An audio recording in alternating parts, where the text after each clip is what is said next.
Hello students, हम लोग class 12 math NCERT book chapter number 2 inverse trigonometric function इसके बारे में पढ़ रहे हैं।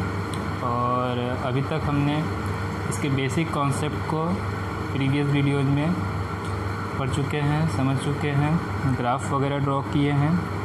अब हम एग्जाम्पल और एक्सरसाइज 2.1 सॉल्व करने जा रहे हैं।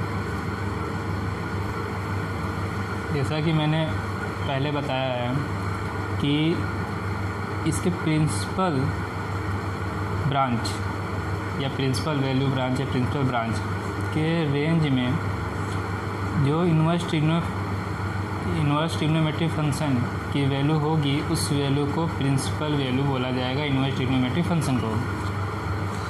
ठीक है, तो यही हमें एग्जांपल्स में और एक्सरसाइज 2.1 में क्वेश्चन में प्रिंसिपल वैल्यू फाइंड करने के लिए कहा गया है। पहला क्वेश्चन देखिए, first example, find the principal value of sine inverse 1/√2। Sine inverse 1/√2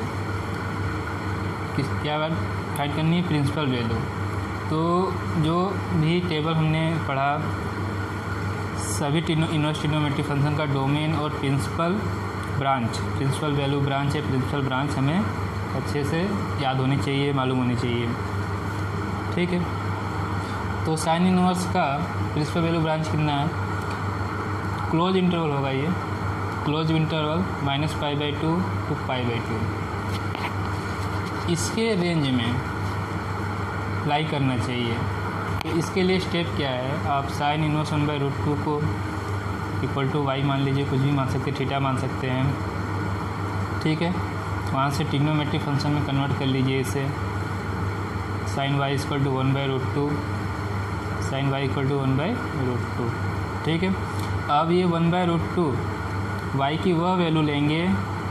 ठीक है, y की वो वैल्यू लेंगे जो ये प्रिंसिपल ब्रांच में, प्रिंसिपल वैल्यू ब्रांच में लाई करे, क्योंकि 1/√2 पॉजिटिव वैल्यू फर्स्ट क्वाड्रेंट में भी होता है और सेकेंड क्वाड्रेंट में भी है।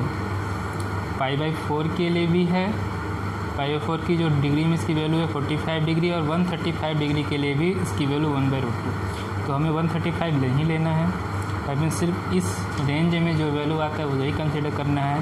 तो इस रेंज में 1/√2 किस एंगल के लिए मिलेगा? साइन को π/4, और दूसरा -π/4 लेंगे तो -1/√2 होना चाहिए। ठीक है, क्योंकि इसे हम 1 ऑन्टो बनाए हैं रिस्ट्रिक्ट करके इसके डोमेन को। तो y की वैल्यू क्या हो गई? π/4। ठीक है, तो principal value of sine inverse 1/√2 is π/4। तो ऐसे स्टेप से हम सारे क्वेश्चन को सॉल्व करेंगे।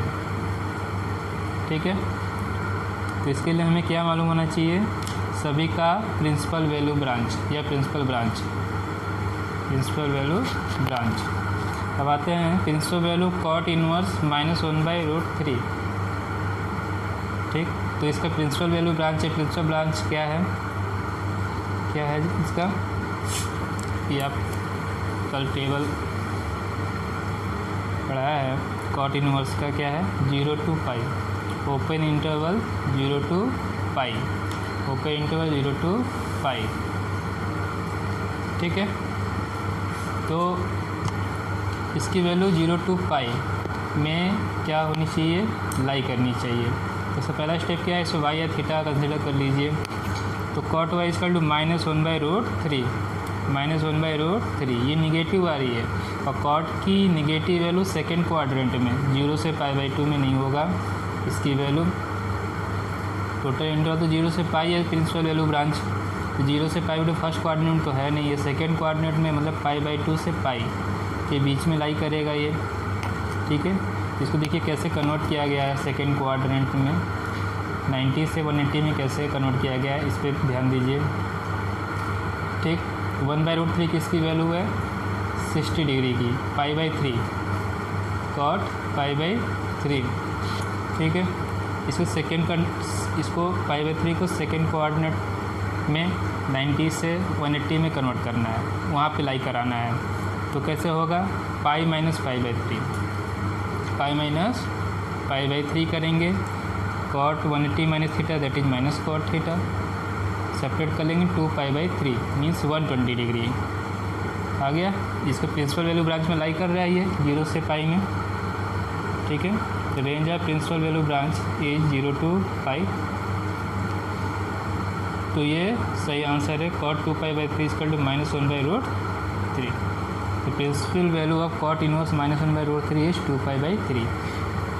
तो आप जितने भी फॉर्मूले पढ़े हैं उनकी मदद से कॉन्सेप्ट पढ़े हैं, इसके एंगल को इसके प्रिंसिपल वैल्यू ब्रांच में लाई करवाना है, कन्वर्ट करना है, ठीक है। चाहे आप पाई माइनस करके कराइए, पाई प्लस करके करिए, फिर 2π माइनस थीटा, 2π प्लस थीटा, जो भी आपने वैल्यू पढ़ा, 270 minus theta, 270 plus theta, 90 minus theta, 90 plus theta, इन सब का यूज करके, सारे ट्रिग्नोमेट्री फॉर्मूलों का यूज करके आपको इसके एंगल को इसके प्रिंसिपल वैल्यू ब्रांच में लाई कराना है। तो ये दोनों एग्जाम्पल समझ में आ गया होगा, बहुत टफ नहीं है। अब आते हैं हम लोग एक्सरसाइज सॉल्व करते हैं।